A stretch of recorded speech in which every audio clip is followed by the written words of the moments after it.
Australia's Prime Minister just delivered the most devastating takedown of Trump's relationship with Putin, and his description will make you understand why world leaders are genuinely disturbed by what they witness behind closed doors. This isn't political spin, this is eyewitness testimony from someone who's been in the room.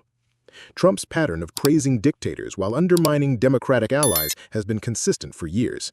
Listen to how he describes his relationships with authoritarian leaders. With that being said, I got a very beautiful letter from Kim Jong Un yesterday. It was delivered.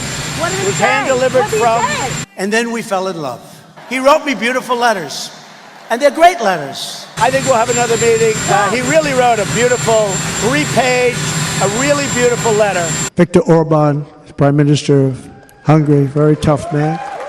He said there's only one way you're going to solve it. You got to bring President Trump back to the United States. But Viktor Orban said it. He said Russia was afraid of him. China was afraid of him. Everybody was afraid of him. Nothing was going to happen. The whole world was at peace. And now the world is blowing up around us. Oh, but there's more. Yesterday, reporters asked me if I thought President Putin was smart. I said, of course he's smart, to which I was greeted with, oh, that's such a terrible thing to say. I'd like to tell the truth. Yes, he's smart. The NATO nations, they're not so smart. They're looking the opposite of smart. If you take over Ukraine, we're going to sanction you, they say. Sanction? Well, that's a pretty weak statement. This consistent pattern of admiration for authoritarians while criticizing democratic institutions reveals something deeper. Putin is saying, oh, they're going to sanction me. They sanctioned me for the last 25 years. You mean I can take over a whole country and they're going to sanction me? You mean they're not going to blow us to pieces, at least psychologically? We fell in love. But now, someone who's actually witnessed Trump and Putin together has provided the most revealing account of what that dynamic actually looks like in person. Here's what Australia's Prime Minister observed firsthand. When you see Trump with Putin, as I have on a few occasions, he's like the 12-year-old boy that goes to high school and meets the captain of the football team. My hero. It is really creepy. It's really creepy. Now, and that struck you at the time? Oh, absolutely. It struck everybody. It was like you could touch it. It was creepy. The creepiness was palpable. Are you trying to say they're having a bromance? No, I'm not saying. I'm just telling you what I saw. Regrettably, the Republican Party under Donald Trump, and particularly the right wing of the Republican Party, are very sympathetic to Vladimir Putin. I mean, I've been with Trump and Putin. Trump is in awe of Putin.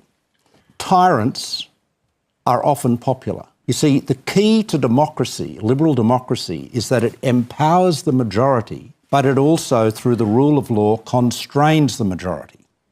And if you get to the point where anybody who can muster a majority, and I don't think Trump can do that, by the way, but anyone who can muster a majority is given absolute power and then can do whatever they like to the minority, that's not a democracy. That is a tyranny. That is an autocracy, even if it's got the support of 51% of the population. That is not what makes a democracy.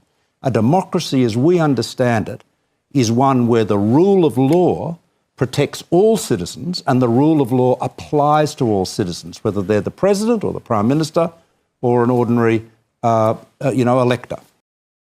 When a respected world leader says the dynamic between an American president and Putin was so disturbing that everybody in the room could feel it, that's not partisan politics. That's a national security assessment. The comparison to a starstruck schoolboy meeting his hero reveals the fundamental weakness behind Trump's supposed strength. This eyewitness account confirms what many suspected. America's foreign policy was being conducted by someone in awe of the very dictator threatening democratic institutions worldwide. Subscribe and hit that notification bell for more unfiltered international perspectives on American politics. Comment below. Do you think world leaders' first-hand observations should concern American voters? Your voice matters in defending democratic values.